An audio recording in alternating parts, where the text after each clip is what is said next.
Welcome to Oh Gross. I'm your host, Kara Kurtz, and I'm joined with my co-host, Jennie. Hello. I have been an investigative producer and crime journalist for over 2 decades. And the biggest thing I've learned is that the questions we are afraid to ask are the ones we need the answers to the most. That's why it's my mission to take on taboo topics and start real conversations. And today's topic is a little tough. We will be tackling Kratom. Now, Kratom is something that both of us didn't know much about 6 months ago. Right. But what we have learned is there's a lot of misinformation and miscommunication around this herbal supplement. Mm-hmm. But we want to give you a disclaimer. This discussion involves drugs, overdoses, and death. It may be difficult for some to listen to, but also this is not medical advice, nor are we giving our personal opinions. Our goal in this episode is to provide information. Absolutely. And tell you what Kratom is and what the dangers potentially could be surrounding it. Oh, gross. So Jennie, as you know, Kratom came into my life because a very dear friend of mine was visiting. It was a friend I had from elementary school, actually kindergarten. We went to kindergarten together. And a little over a year ago, his girlfriend passed away from Kratom. Now, I had no idea what it was. Remember when I called you? I had no idea that this supplement was being sold in gas stations in some states and that there was no regulations. But I also know that he told me, and I'm going to leave his name out for this discussion just for privacy, but what he told me was that she had been using it for many years and it helped her because it was helping her actually with her opiate addiction. She was completely off opioids, had not touched those. What she didn't know, there has been some cases right now where people are starting to believe that mixing Kratom with alcohol or even cannabis can be lethal. Right. So what happened, for the audience to know, is I started doing some more investigation into this, and I found lots and lots of stories that were very similar, where people had mixed Kratom with alcohol or mixed Kratom with something else and not known that there was any danger, and they had ended up ODing. Yeah. But then as we dug even deeper, and this is when I called Jennie, I found stories where some people had not mixed with alcohol. And these were young kids who were taking this much like you would an energy drink that you buy at a gas station. Right. So we decided that we wanted to talk about this and do a 2-part special on Kratom, because if you look it up on the internet, right, all the information is contradictory. It is. Totally right. It is. The studies are all over the place. The stories are all over the place. There are people who say are championing for it, right, and saying it's great. And you can buy it in different forms, just like you said, at different places. So you may or may not know what you're getting. What you're getting are the concentration. Powders, gummies, pills like a supplement, form. Right. It is not FDA regulated, which I'm not trying to get into any controversy about the FDA because I know about it. I'm not saying that the FDA is the end all be all, but when you have something that's not regulated at all, you don't know what you're getting. You don't know the purity or the concentration. And one of the things that I was looking at too was talking about how it could be mixed and is there a potential danger with mixing it with alcohol, is that they're looking at the way that the brain receptors react to it, similar to an opioid. So there's a lot that can go on. And I'm sure that depending on where you get it, what you get, what you're actually taking, the concentration of it, and if it's pure or not, can also have a lot to do with the body's reaction. I want to just kind of break it down simply for listeners who don't know what Kratom is, because I certainly didn't know. So it is marketed as a sleep aid for some, a mood stabilizer, right, as well, and actually energy boost for others. Yep. But then once my friend told me his story, I started talking to other people and they're like, wait a minute, I take that to go to bed every night. And sometimes when I've gone out drinking. And I talked to other people who are like, oh my gosh, my friend has to take it every day. And then there's this other side of it, which we will get into in our next episode, not this episode, where there are a lot of scientists and psychotherapists that believe that this could be a miracle drug when it's regulated, right? And it's being monitored, that this herbal supplement can be really great. What we found out was that there is a specific version of it right now that you're hearing most of the stories about. And that version is called 7-OH. And basically, to my understanding, it is a synthesized version of it, correct? Yes, that's correct. So can you kind of explain to our listeners, what that means when something is like synthetic versus, what people might have been getting when they created them 6 years ago on the market? Right. Well, organically, what it is actually, it comes from the kratom tree, which they're found in Southeast Asia. Is it? Yes. And it's a tropical evergreen tree. So historically, that's what the organic version is. And people would, throughout history, crush the leaves, use it as teas. Yes, it was almost used like an energy drink or coffee naturally. It could also relieve pain, bring down fevers, that kind of thing. But now synthesizing it to come up with a powder, or a higher concentration. Or a higher concentration of the drug. Yep. So the capsules, what people are buying now, you don't really know the exact concentration, how pure it is, and what else could be added to it, which is, also one of the fears. So it's not at the organic state that it used to be in.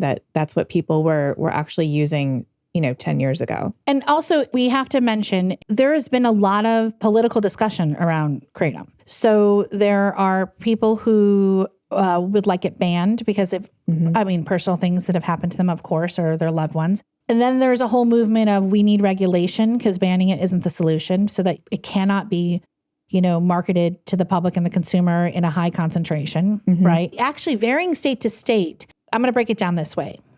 There is about 10 states in the United States that have banned kratom, and the Washington, D.C., I believe. So you cannot buy it there. But then you have another 18 states that are their version of regulation, but it's constantly varying. So one state might have a different, regulatory things. They might have put a law on having to say what the concentration is, or maybe having to have a specific warning on it. But in another state, it might be something totally different.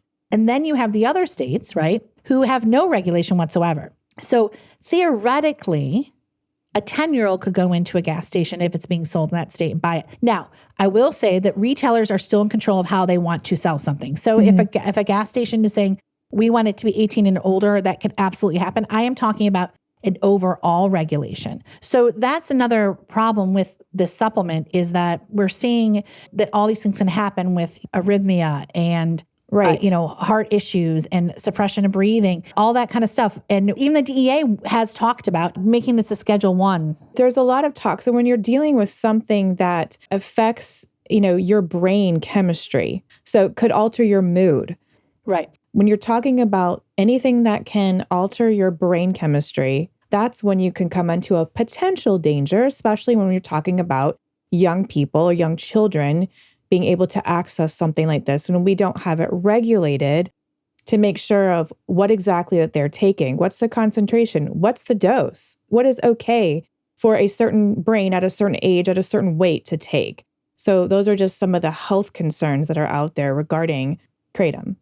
Yeah. And I think, at the end of the day, it's also like, we don't believe here at Oh Gross that there is a finite answer to things, right? We're not doing this episode because we think that all kratom is bad, right? And it should be banned. We have talked to people that it has done wonders for their life when they have taken it in the right form. I was talking to my friend who's a stylist, and she said she took it for restless leg syndrome back in the day. That was recommended to her, and it worked for her to go to bed. So it's just that the last few years especially, and in fact, since April of 2024, Los Angeles County has recorded 6 fatal overdoses, they're saying, in adults when it comes to kratom. And all of them have been the synthetic version that we're talking about, that 7-OH. Oh, wow. Now, I want to clarify this too. This is a disclaimer. No one has come out and said kratom killed somebody. Right? What they have found is that in these unexplained overdoses, we'll call them, and I think that's what they're calling them, correct? Is that kratom was found in the system, right? Either in large amounts or mixed with alcohol. Right. And just this week, there was an article about this in California because they went undercover after they had regulations here in California where you were no longer allowed to sell kratom as a food item. So you couldn't do a gummy, you couldn't do a drink it could be in, right? And that was their version of sort of trying to have some regulation around kratom. They had some people undercover, and many places were still selling it in the edible and food form. And now they are blatantly warning the public in California that you need to be careful when it comes to kratom, especially mixing it with alcohol, because The reports they said on these 6 people is that health officials have reported the people who died were otherwise generally healthy with alcohol present in their system along with the kratom. Again, we're not doctors and we are not investigating crime. We are just giving you the information that we have been gathering and what has been out there in the news. Right. So we just want to start the conversation. And once again, I just want to hit home again. We are going to follow this up with another episode that will be with an PhD scientist who is going to talk to us. He's a kratom expert. So he is going to be able to talk to us on a molecular level, like what it is doing, why there are benefits from it, and how he sees regulation possibly moving forward. So that we will have that part 2 for you. But today is just about educating you on what kratom is. And now we are going to be joined by a woman named Randy Baker Mead. And her son passed away from kratom. And her story, like I said, is completely different. She lives in Nebraska. She is a certified surgical technologist. And she believes and has spent the last few years talking about kratom, not because she considers herself a kratom expert. She makes that very, very clear. It's because she says if this could happen to her family, it could happen to anyone. So with that, we're going to have Randy join us right now. She was the mother of Hunter, who passed away in 2021 when he was just 18 years old. Thank you so much for joining us, Randy. We really appreciate you being here today. Thank you for having me. I want to start by can you tell us about who Hunter was as a person? We want to get to know him a little bit first. He was first and foremost very, very patriotic. He had a hat that he would wear all the time and that had, the American flag on it. He's kind of outdoorsy. He was also a gamer. So he's just kind of just your average. He's just your normal, go out with friends, loved to go hang out. He'd go out to eat. He worked at Runza, which is, I don't know if you're not from Nebraska, that's a well-known fast food chain. He loved, his just hanging out with friends. He was a very, very social person. He loved his grandparents, his family. He was about his family. Loved animals, big animal lover. He was a lot of fun. He lived life to the fullest. That is one thing helps me is knowing that he really made the most of his time while he was here. That's for sure. He sounds like he was a bright, big personality. He was a very big personality. So, Randy, can you tell us what happened the evening your son passed away? It was the day after Thanksgiving. He woke up. He was in a great mood. We sat and talked. He had chocolate chip cookies. And then he said he was going to go hang out with some friends at a different town, about 30 minutes away. And he was going to stay the night there. He had graduated in May. This was November. I didn't really want him to go, but can't really tell him no when we're looking at colleges. So he went, he packed a bag. He was laying on the couch here right before he left. I went to the kitchen. I thought I heard something, and sure enough, he had slammed the door, and I was like, what? And my husband said, he yelled, I love you guys, bye. And he left. I didn't call him. There were a couple things. I saw some family. One of them, my uncle got him some Vans, and I was going to call Hunter and tell him about it. I didn't. I thought I'll just wait till tomorrow, let him have his fun with his friends. I came home. My husband was at work, and I was laying on the couch with my kids sleeping, and got a knock at the door, and my younger son answered the door, and it was the police. It was early morning hours, so I don't know, 2:50, something like that. My first thought when I saw the officer was, what did he do? Teenage boy stuff. Like, did they get in trouble? Right. Yeah. So I kind of walked out to shut the door behind me so my younger kids wouldn't hear. And as soon as I started to step out the door, I saw the pastor standing behind him. And then I knew instantly. There was I just said, I think I said, who is it? And then I said, just tell me it's not my son. But I knew. He was gone, and they had no idea why. They suspected maybe an overdose of some kind, but it also didn't present that way. And they had given him Narcan, and nothing had helped. And basically just they had no idea what had happened. You knew him really well. Did you know him to take drugs or imbibe in extreme, drinking? I'm very realistic. Yes. He was 1 month to the day from being 19. He was a kid, drinking. But especially the 3 months prior to this, our relationship had really, the communication was great. Him with his dad, my husband, he was very open with us, told us a lot because we'd kind of crossed that, kind of gone to being more friends, parent, child, but also friends. So we had great communication. So when they told me this, it was like having the rug pulled out from under me because it was not, I was absolutely shocked. He was in such a great place. He was just doing so well. But yeah, it right away, my mind was picturing like a bad accident on a country road or a fight. I don't know. Just, it's just, but I could not wrap my mind around, not this. No, when they were telling me, well, we don't know, and it even took me a little while to go in and see him at the hospital because my mind couldn't wrap around the fact that it wasn't ugly. It was just, he fell asleep. The only way I can describe it is, which I think losing a child is having the rug pulled out from under you in any circumstance, but just with how he was doing in life and how, just wonderful and how everything was so good. It was just shocking. I just couldn't believe it. I can't imagine in that moment too, when you want to know why and they can't tell you why. I just can't imagine the frustration you had. That was horrible. So Randy, I know it's difficult, but can you go back to that time?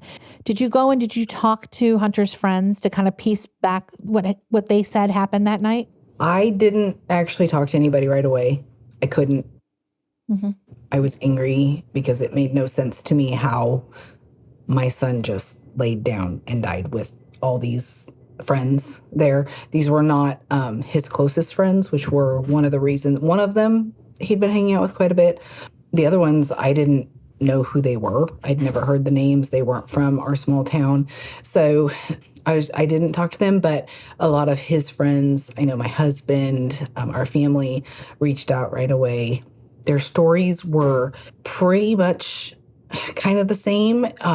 They were also very, very confused. They could not figure out what had happened either. I felt very much like, well, somebody has to be lying. Right. Because how do you not know?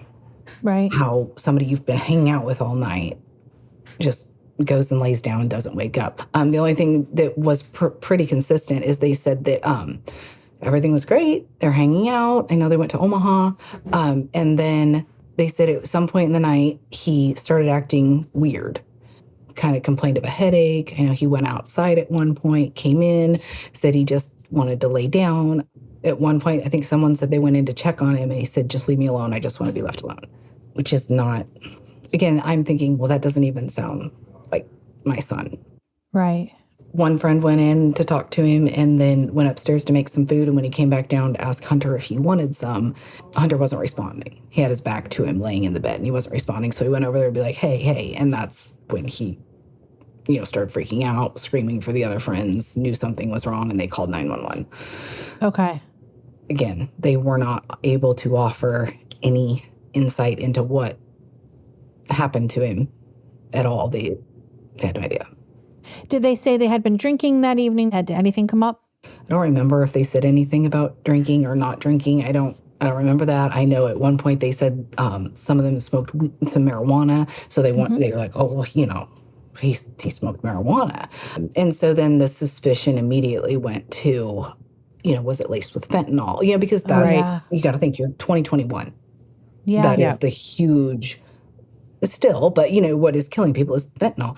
So, in that moment, and when we're there and dealing with this, aside from the fact that Narcan did not help, right, and that there were no signs of overdose. Like a lot of times your body will try to throw, and there was just nothing that indicated that. But in my mind, I had nothing else to go on.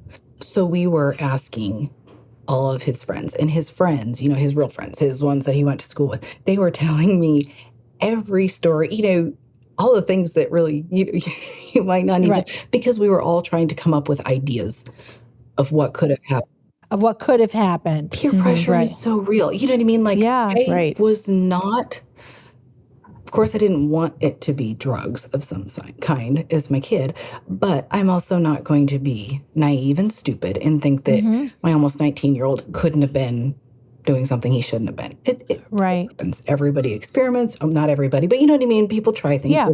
So I was very open-minded to basically any possibility, but definitely was leaning towards that he had smoked some marijuana, which was odd because we'd been having that conversation a lot lately, and he was very much, he had his own reasons why he just didn't, I don't know, it just didn't make sense, but nothing else made sense either. So I expected it to be something like he smoked marijuana and it was laced with fentanyl.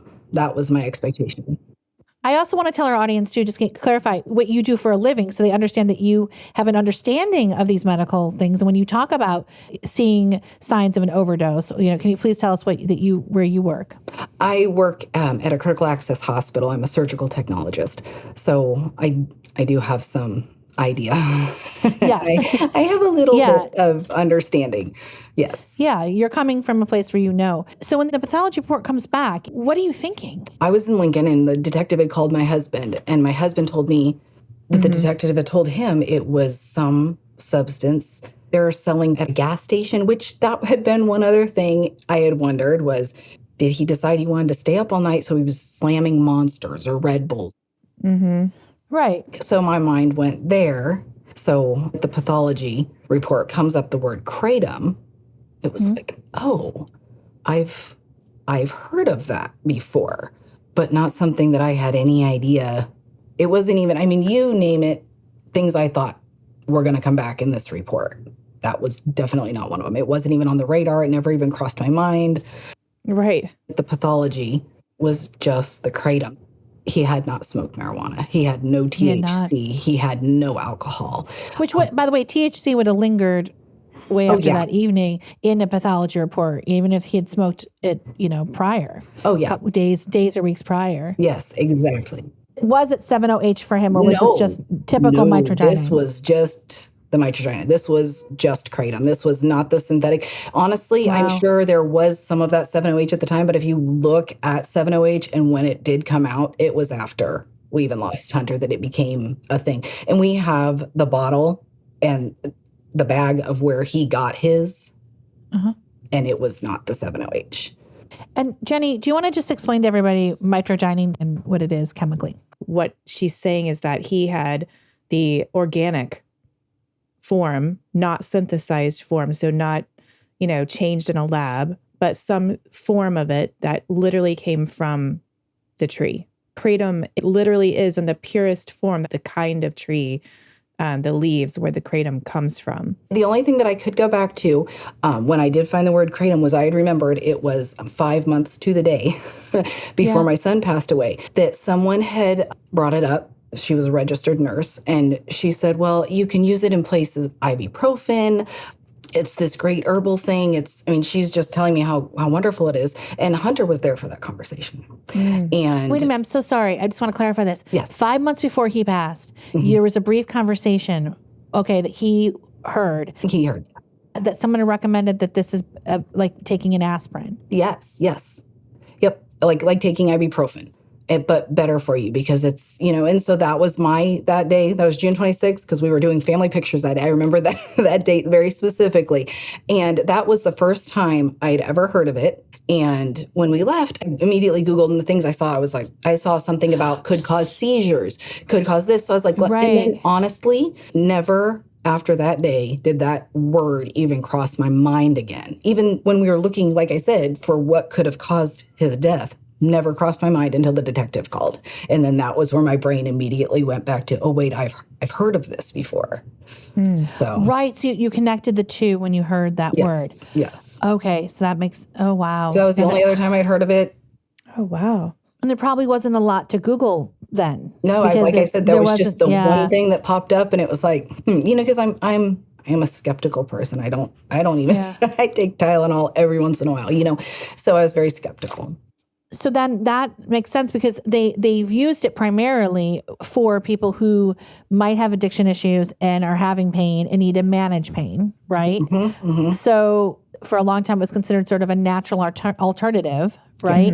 That was supposed to be non-addictive to deal with pain management. Yes. So when he said he had a headache, that's our suspicion. is that your suspicion that Is he might have that- taken it? Right. Okay. In his bag, like I said, he took a bag with him that night because he had his Xbox and, his controller and all those things. He had a bottle in there of Tylenol PM, but it was completely full. And our suspicion, again, we don't know, did he get the headache? And you're out with friends, so you don't want to take a Tylenol PM because then you're asleep for the night. And did he instead take the Kratom, thinking that would help? And then the worse the headache got, which was from lack of oxygen to the brain from the Kratom, did he take more, thinking, I'll take another like Tylenol or, and did he take more until it was like, okay, I'm just going to lay down, and then basically went into cardiac arrest. So that's what we think happened.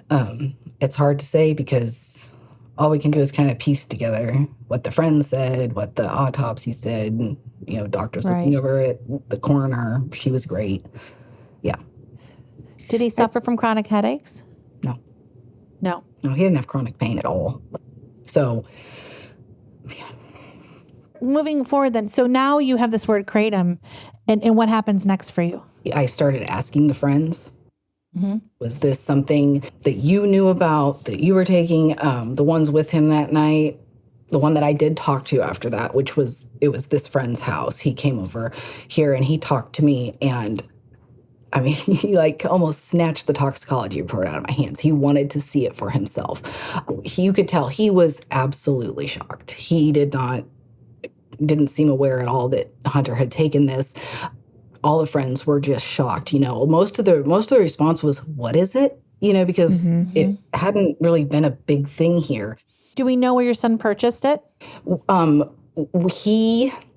That RN, he did not purchase it. He got it from her.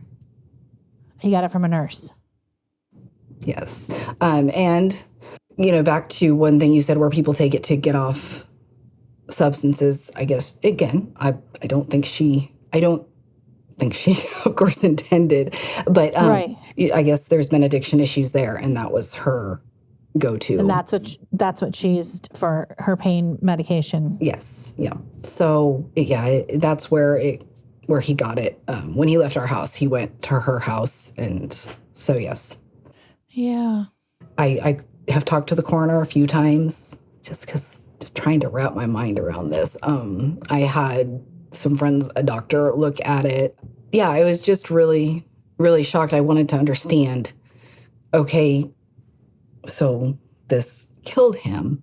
I wanted to know, what does that death look like? That was a lot of my question. Yeah. What exactly was it like for him? Because this is such a new thing. And right away, too, I wanted to figure out, had he been taking this? Because then as I start researching it, and there's so much, one thing says it's great and it's healthy and it's natural. The next thing is it's addictive. But there wasn't a lot on that it can kill you. That's for sure. Right. But on the addiction stuff, so then my next question for these doctors were, did I miss something? Was my son addicted to this? Had he been taking this, living here while we were having what I thought was this great communication? Was he addicted to this? Was he taking this? And the answer I got repeatedly was, one, there's not been enough research done on Kratom to decide on that.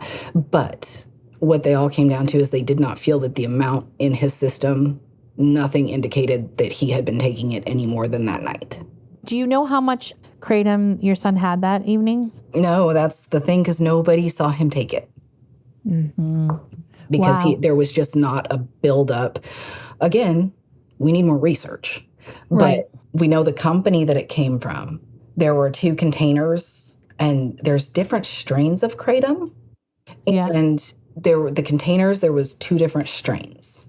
We don't know. We think we know which one he took, but we can't say for sure. But it was the same company. That much we do know. And we have the tablets. They were tablets. It wasn't, I've heard tea. Because a lot of people also, I've noticed, think that it's a tea. It has to be, in that form. And I'm like, no.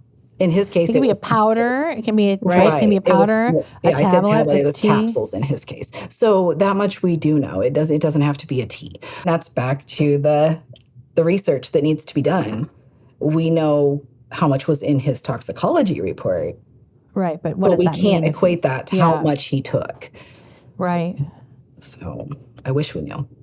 That's so frustrating because, one of the things that I was reading about and researching was that there's there's so many different opinions on what is too much, what's the right dose, what's the right strength. And so I can't imagine the frustration of, well, what did he take? How much did he take? Was it too concentrated? What did they sell my child? Or at this point, what is it? What this is is it? 2021. Right. Nobody knows. What is Right. it? Yes, I mean, yes. I didn't even hear about it until when I called you, Randy. Like I told you the story. I'd not even heard about it until 6 months ago. Until my friend told me that his girlfriend had passed away and that he said people need to be talking about this because they don't understand. And, your son obviously had nothing else in his system. He didn't have alcohol or he didn't have any drugs in his system. But plenty of people have had with alcohol this happened. I mean, there's been since 2021 multiple cases of people passing away with mixing it with alcohol. And he had no existing health conditions, correct? No, and actually here in the last year, we have run, because I still pay to keep his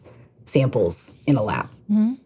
And so I have run, since the original pathology reports, I've run 3 additional tests with more panels of more substances. I also, in this last year, ran several genetic panels to find out if there was, an underlying heart condition or, something that I didn't know about that made him more susceptible. And there's nothing. You did your due diligence. So knowing what you know from being in the healthcare, field, that you really went down the list, to see if there were any comorbidities that could have been happening in his body, and there was nothing. No. And I think that's important to note, because there is such a lack of research right now and so many opinions about Kratom, is that this is a woman who works in the healthcare industry. She did her due diligence. She went back to the coroner. She gave a list. Are there any comorbidities in the reports that you can find in the toxicology? And there were none. And I think that's very noteworthy because it's important for research somehow, someday, to figure out what is going on with Kratom.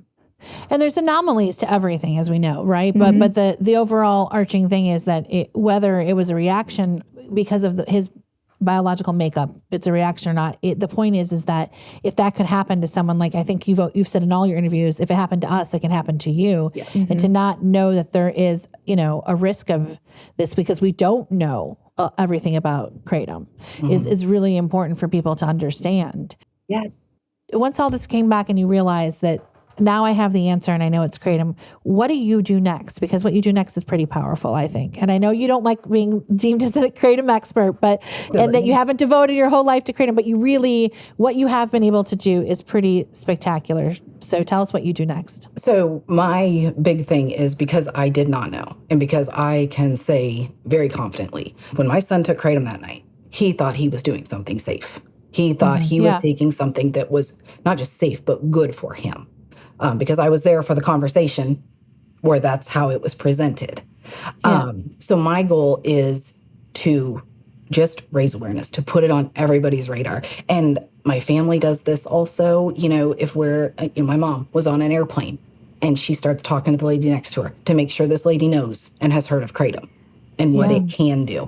And that's where I started, was just telling everybody.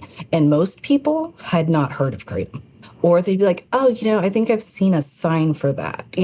That's usually the response. But when this first started, I mean, most of the time, 9 times out of 10, no one knew what Kratom was. So just trying to get people aware. I mean, because even if it's 10 years down the road and they know somebody that's using it or they're thinking about using it, it'll be in the back of their mind. Oh, wait, this could go wrong. And then from there, I had the opportunity to speak at a legislative hearing, at the Capitol. I spoke in favor of an all-out ban because it killed my child. Right. Of course, I'm going to be for an all-out ban. especially, and he didn't have any awareness of what this could do. We did get the regulations passed, so that's a great step in the right direction. I've done several news interviews, which, again, to me, what it's about is just getting the word out there. Yeah. And this is going to with just who my son was. We all have choices. We all get to make our choices. I mean, if you want to do this, great. But at least know. At least know what you're taking. Know what you're taking.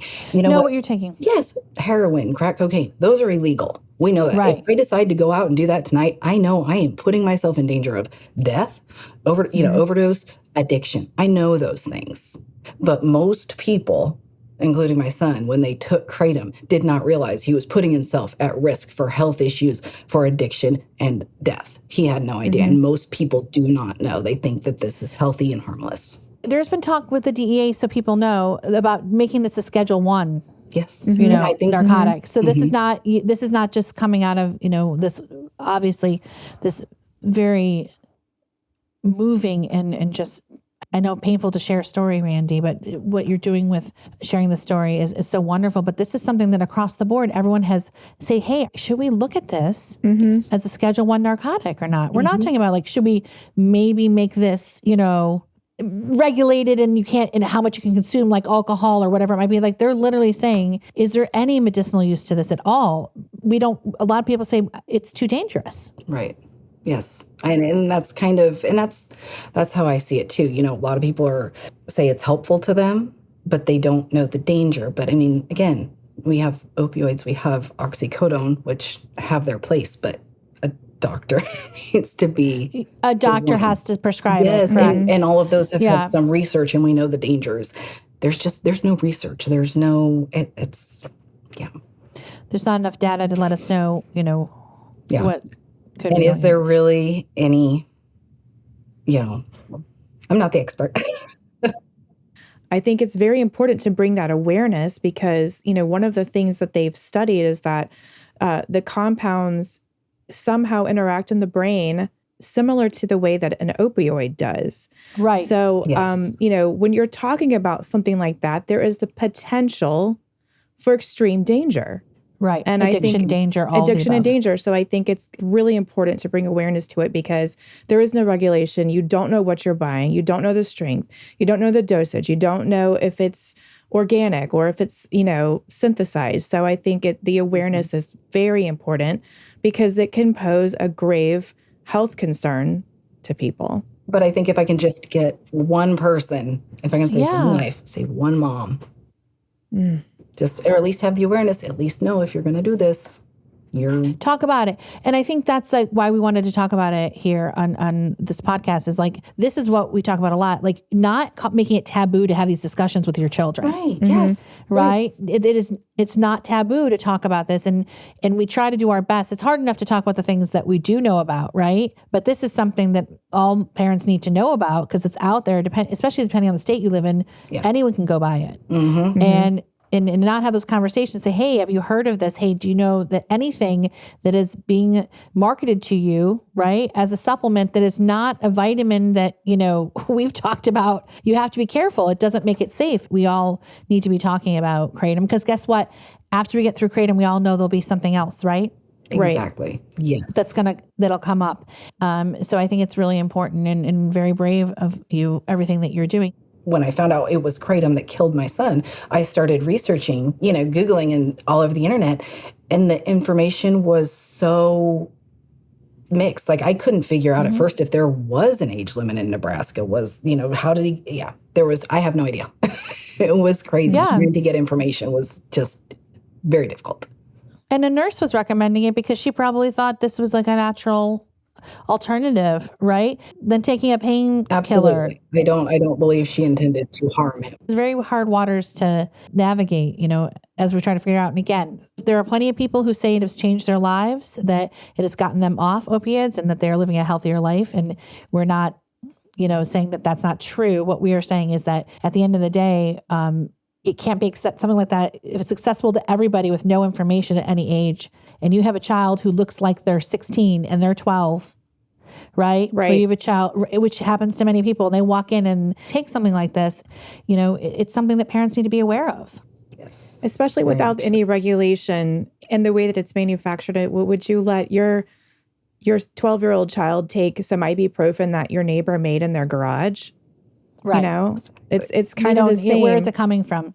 And I think it's Yeah. important to note that it is of enough interest because there have been enough instances where there have been issues that the National Institute of Drug Abuse is supporting research on it. So, you know, I think it's very important. And I think raising awareness on it is wonderful and what needs to happen. Oh, I was very surprised too when I started looking for other people had this happen to other people. And I was shocked at the amount of support groups that have similar stories or, you know, whatever, like you said, whatever the case may be, whether it's addiction or death, whatever. I was really surprised, which made it that much scarier that I wasn't even aware, you know, how dangerous it was. And lots of teenagers. Oh, so when many. we did Yeah. So many teenagers when we did our research, lots of teenagers, whether the end result ended up in death or it ended up in, you know, other harm done, like real harm being done. This is a hard question maybe, but did this change you at all in your conversations at home? Because I know you have other children. Absolutely. How has it sort of shaped you moving forward? We definitely, our kids, which were all, Hunter was our oldest, they all know a lot more about, you know, the drug talk is not taboo. My youngest daughter is getting ready to start the DARE program, which is wonderful.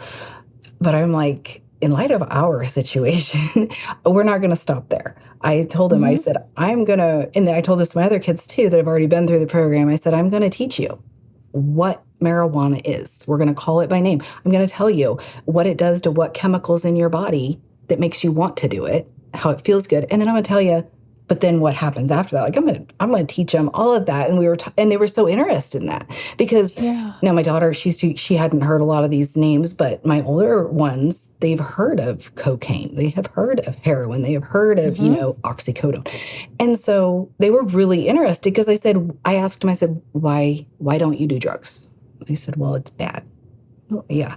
But I said, but they want to know the why. And that's where I just think that's one thing that has changed in our house is giving them the why, you know, how it affects you, what it can happen. And then also they're very, very cautious. Like my older one, he's about to graduate here soon. And before he will even take a Tylenol at school, he will call me or have the school call me to make sure that it's safe for him to take that. So they're very, very aware of something that shouldn't cause a problem can definitely cause a problem. So they're very, very much more cautious. They call me to ask, am I okay to take this? So yeah, it has definitely changed the conversation. I'm going to be much more open. I know the morning that we got home from the hospital and, you know, everybody's throwing out ideas of what could have happened. Was he trying acid? Was he using mushrooms? And I remember being very, oh no, don't talk about this in front of my kids. I don't want them to hear this. And I think I was coming from a very good place. I didn't want to expose them to these. And now it's out there. They're going to hear about it. They're going to find it. And I want them to know all the details from me. And then to go even further and now with Kratom and tell them this is what happened. They know very much what happened. But there's going to be a new gas station heroin that I've never heard of, that you've never heard of, that somebody's going to tell you, but it's not going to be presented like that. Trying to explain to them, it's going to be presented as this is healthy, but just, again, like you talked about with the alcohol and the mixing, you cannot, you know, so it has changed a lot. They're much more cautious and we are much more open dialogue with everything. That's amazing. And I love that you talk to them about what physically happens to your body and your brain and the chemical reaction. I mean, that knowledge is power. And half the time kids feel like they're not heard, right? Or we're not sharing everything with them. Yep. So we're keeping them shut out, and you being able to open up your heart that way, but also like teaching them, it's amazing. I mean, I'm going to do that with my kids now. I'm telling you right now. I am too. You literally, I was just thinking about this. I was like, you know, my daughter's turning 12 and I was like, I need to talk, when this conversation comes up, I have to explain to her, right? What these things can do to your body. And that, I love that. I mean, that's so important. Because at some point I'm not going to be standing there and you've got to make a decision. You've got to know why you're making that decision, not just well, because it's illegal or you could get in trouble. You're going to have to know why. Because the peer pressure, it's going to happen. The opportunities, they're going to present themselves. And I want them to be, at least make a smart decision based on knowledge. Marginally legal things can hurt you too, is what we're learning, right? You know? And I'm going to say marginally legal because it's not, you know, especially with Kratom. I mean, when we were younger, Jenny, it was the energy drinks that, right, had the ephedra in them and stuff, right? Yeah. And that's kind of the same thing. I mean, we all used to think that ephedra was okay, and we could go to GNC or Walgreens or Kroger and buy, you know, ephedra. You could even buy ephedra pills when we were teenagers. And we all thought it was safe. And there were commercials on TV about it. And come to find out, you know, people are having heart attacks and all sorts of things are happening when they're taking that drug. So and in college, kids were mixing that with alcohol because they're staying up all night. Yeah. You know, just that you go out to the bars, you come home and you want to stay awake because you got to study for something the next day, but you didn't want to miss happy hour. And there were no warnings. And this is, you know, this is a conversation. I think now we're living the day and age also of things being synthesized, right? And that's a whole other, you know, ball of wax, that we're not just looking at the natural form of something, that maybe we need to understand how much we can and cannot take or what the warnings are. And it's being extracted or in high concentration and not in its natural unregulated. form. So you don't know what you're getting. Yep. So you don't know what you're getting. And therein lies the problem, where in a small dose with somebody monitoring it, this could be a miracle thing for people, right? Under a doctor's care. So I do want to talk about Hunter's legacy and the fact that he was an organ donor, correct? Yes, he was. And he was able to donate tissue, which is awesome. That was something that was very important to him. There was a conversation we had actually 2 weeks before, he and I just sitting and talking. My cousin was blessed by organ donation. Like I said, and I know he's had 12 successful transplants so far. And that was an interesting part of the conversation. He was kind of like a protective, like wanted to be a hero type. And I really feel like the donations are huge. But at some point, me sharing his story, what happened to him, I hope it saves a life. And that's what, for him, if he knows he could give one person that maybe doesn't take this or is more careful, or they have taken it and now they're feeling weird. They're feeling strange. And to know, I don't just need to sleep this off, or doesn't take it, or goes for help. And that's been, even if he'd have been with me that night, and with my lack of knowledge on Kratom, I likely would have said, well, just go to sleep. You'll be fine when you wake up. So I just really feel like his legacy is just saving somebody somehow. I'll never know. I'll probably never know. Oh, I can tell you are saving lots of people. And the conversation's important no matter what side you're on. There has to be a conversation. And that's what this is all about. Yes. Is that the conversation can save lives in general. I mean, just understanding that if Kratom is some sort of secret that everyone's trying to protect to just sell, the problem is when somebody has a problem, like you're saying, they're too afraid to call somebody and say, I took this and I don't feel right. Right? What I've heard from emergency departments is they don't realize until maybe the third or fourth time they're in the emergency department that, oh, wait, it's the Kratom. This could be the Kratom. Or they're not willing to acknowledge it until the third or fourth time. Oh, wait, maybe this could be the Kratom, because it's healthy. It's natural. It can't be the Kratom. Right. Right. I know you'll never have full closure because when something like this happens, you just don't. But I do think that it's pretty remarkable that you also take the position to keep getting his tissue tested just so you're not missing anything. And also letting people know your message is real. Yes. And that's where I want them to know is, I wasn't willing to, as much as they told me it was Kratom, we don't have research. I didn't know. So I do. Every time I've heard of a new substance, I reach out, I pay, we run another panel, just to make sure. Yeah. So I can tell people I've done. It just keeps coming back. If he had not taken Kratom, he would be here. And so many other things, right, Jenny, on the market. If one death happens, if it is regulated, everyone's like, oh, right? We're looking at this and we really have to understand that if this was anything else, right?